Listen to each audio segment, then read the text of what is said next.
Good evening, class.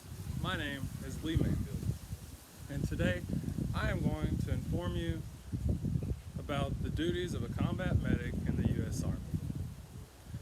I started my tour in the U.S. Army at Fort Benning, Georgia, on January 4th, 2011.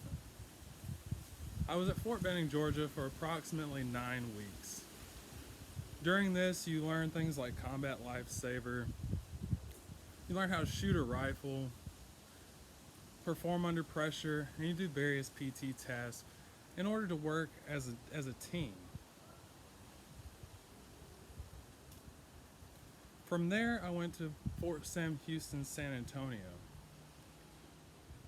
When I first joined, I was told that I was going to be a healthcare specialist. It wasn't until the time I reached Fort Sam Houston, San Antonio that I realized a healthcare specialist just wasn't exactly what I thought it was. Because as soon as you go through the front gate of Fort Sam Houston, you see home of the combat medic. Well, I never really knew what a combat medic was until I got to our unit. And that's where my sergeant told me, Mayfield, you're a big guy. You're going to be humping it with the grunts.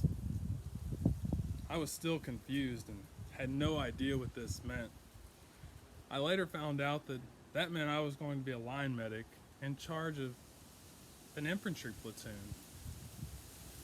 Your first 10 weeks or so at AIT, or Advanced Individual Training, you go through EMT class. This is a class that normally takes civilians 1 year to complete, but you have 10 or 11 weeks to take the course and pass the National Registered Test.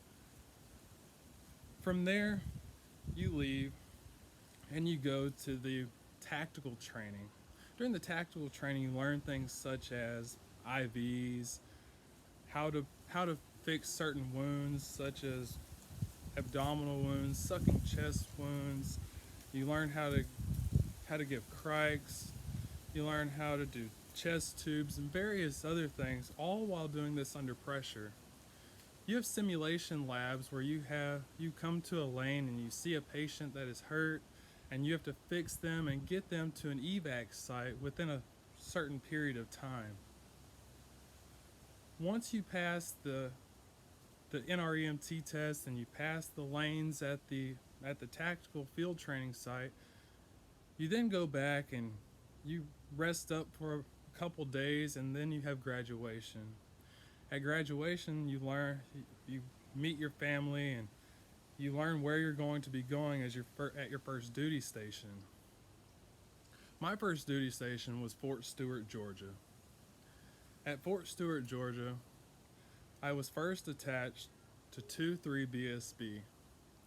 But within my first 8 to 10 days, I accepted orders to go to Afghanistan with 164 Armor Alpha Company.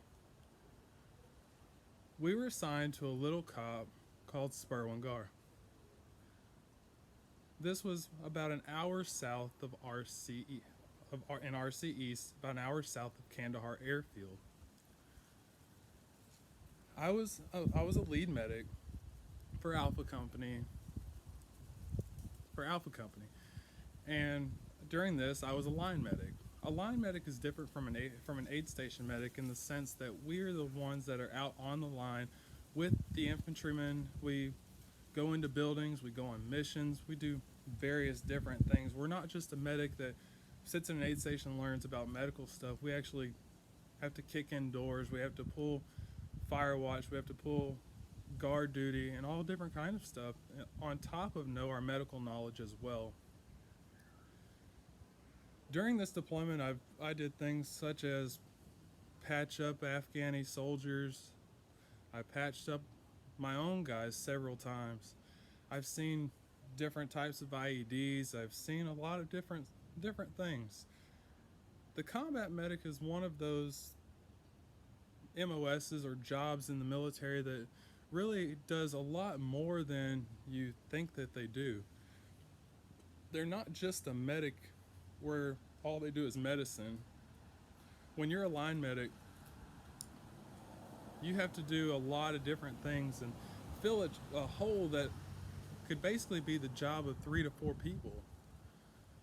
Well, I hope you enjoyed my speech, and I hope you're more informed about the duties of a combat medic in the U.S. Army. Thank you, and have a great day.